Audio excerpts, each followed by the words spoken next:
Hello, everybody. Today we'll be learning about exponents and a few properties of them. Exponents, there are many exponents such as x squared, y to the 2026, and z to the negative fifth. Today we will be going over product to product, exponent to exponent, and divisibility. Let's first start with multiplying exponents together. We multiply x cubed by x squared.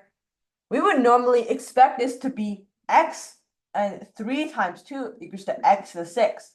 However, this is wrong. When we add two exponents, we add the number at the top.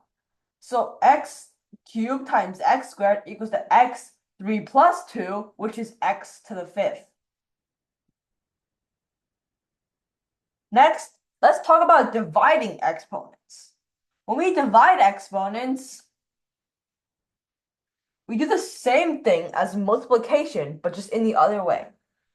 So we subtract instead of actually dividing.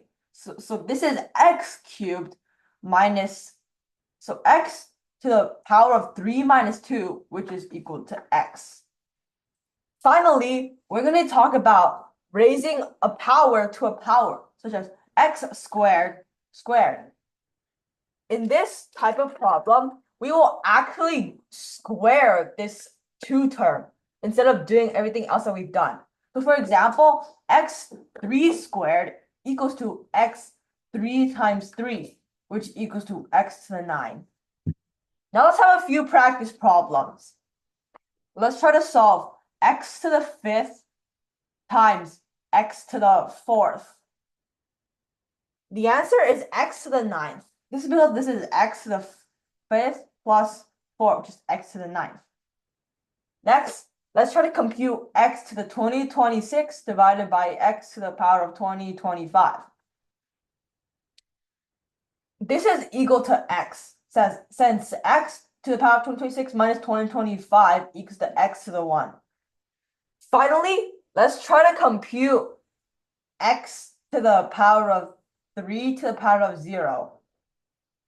This again is equal to x. This is because 3 to the power of 0 is 1, and then x to the power of 1 is just x. Thank you for listening and have a great day.